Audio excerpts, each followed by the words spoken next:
নেতৃবৃন্দের কাছে একটাই আমরা আবেদন, আমাদের এই দাবি, এই ধরনের সুলতানি লোকের ছাড় দিয়ে না, যদি ছাড় দেন আর দলের পাশে রাখেন তাহলে এই রোগটা আমরা ধরব।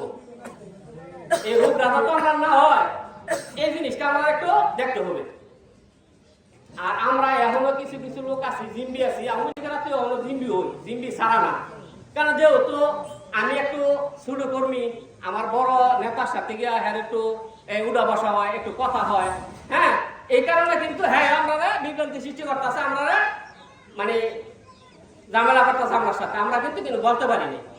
তো সব দিকে সবাই লক্ষ্য রাখেন, আমাদের সাধারণ কর্মী যারা আছে এরা অতি সাধারণ লোক, খেটে খাওয়া লোক, এরার মধ্যে এত পয়সা হলো না। এই সুলতানির কারণে আমরা কিন্তু বিশাল অশান্তির মধ্যে আছি।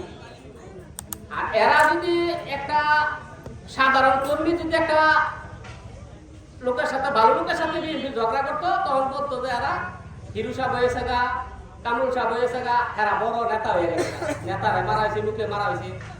আর আমরা বিএনপি কিন্তু এই ধরনের ঘটনা গুলো করে না। এই সুলতানি লোকের ওষুধ না দেওয়ার কারণে আমরা একটু অসুবিধার মধ্যে আছি। অন্য অন্য যে সব জায়গা আছে